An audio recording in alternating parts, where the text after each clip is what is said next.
Hey, Darren and Harley with TJ. We got a excellent video that people are gonna hate because we're gonna talk about rough country lift kits. And we've never said anything negative about it. We're just assuming people are gonna get irritated just for the fact that we're pointing something out. Yep. So, all right. Hopefully they don't. We're gonna start with the review, right to the chase. Right to the chase. Worth every penny. What they didn't tell you is you'll lose four-wheel drive. You'll lose third, fifth, and reverse if you have a manual transmission. But it's overall, it is a great lift, but you definitely need, but definitely not complete. So, yeah, sounds like he's having issues besides the lift. That's a lot. No, okay. So this is a SKU number 642-20. We are not bashing rough country. We did just point that one out. The problem we have with this lift kit, come on, let's go. Come on. People don't care about this. Here we go. Jeez. All right. Let's roll on a photo. Oh my goodness. I had no idea it'd take that long. Okay, roll on a photo. Here we go. It's rolled in. So, what is it missing? This is a 3 1/4 inch lift kit, and I don't know why I'm not in the market for a rough country lift kit. I'm not in the market for a lift kit, period. Amazon recommended it to me, and I just watched a video. I don't know why I started looking at this kit, and I was like, what is missing in the photo of this? It's like, okay. What is missing in the photo? And the more I focused, so I'm going to read the overview.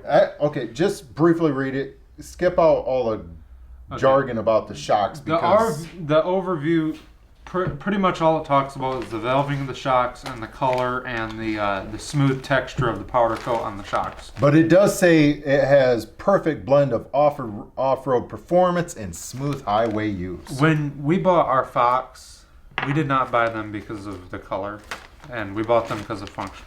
You should get enough from that. They got 2 or 3 lines on there about how they're coated and the look of them. Okay, features: easy bolt-on installation, increased ground clearance, levels the front and the rear of the vehicle.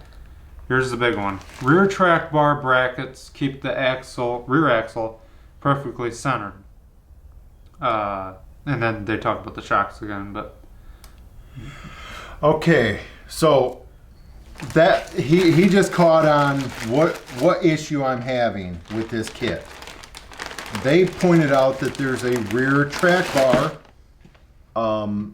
bracket, and they say, what does the rear track bar bracket do? Keeps the rear axle perfectly centered. Oh, it perfectly re-centers the axle. Mm-hmm. So is there anything in there concerning the front axle?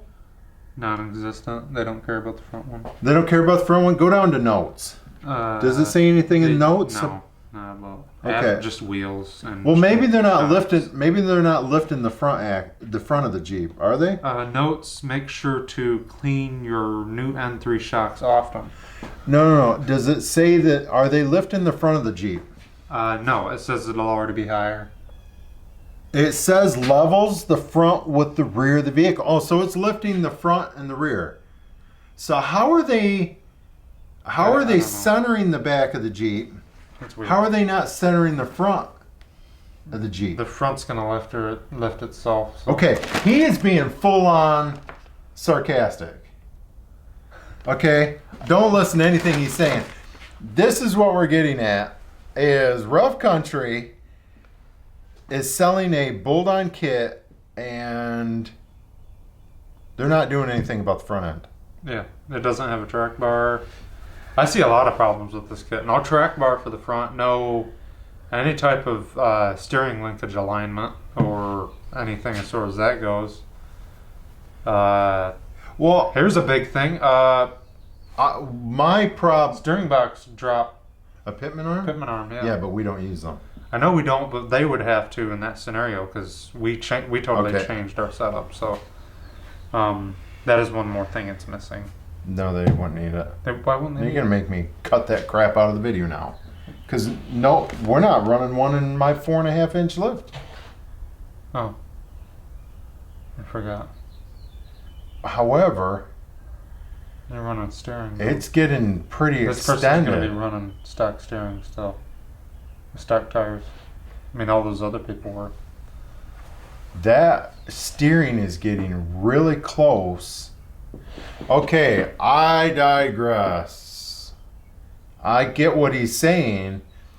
It's getting close as far as your steering losing travel Mm-hmm. in your threads. Because as the vehicle goes up, without that drop pitman, we don't use a drop pitman arm, and we don't recommend that you use one either.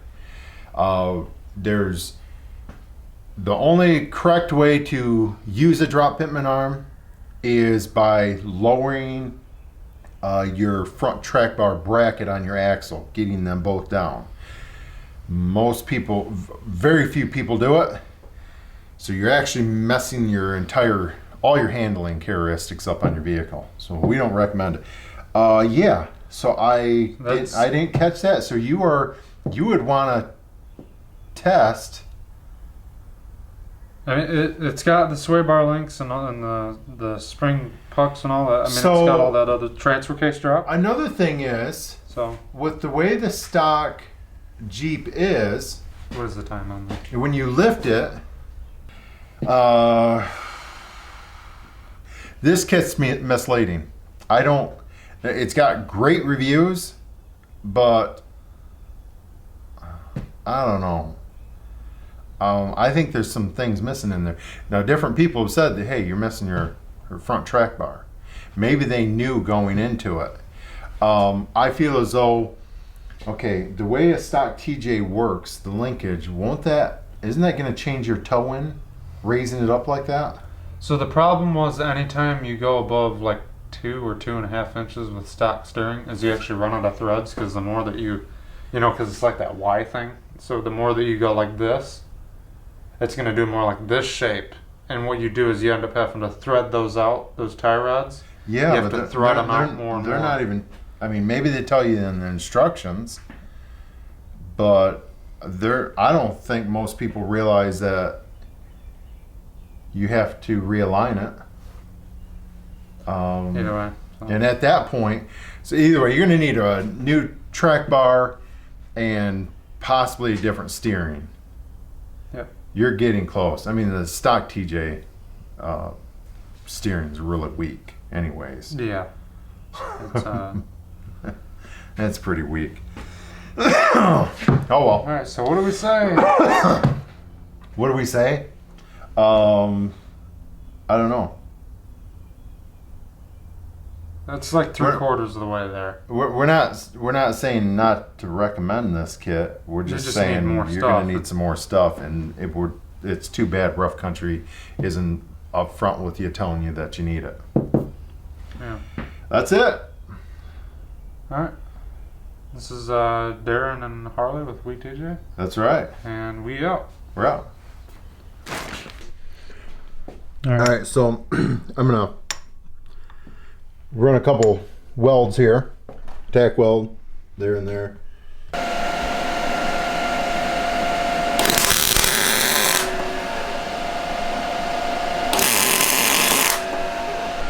So this is what we got here.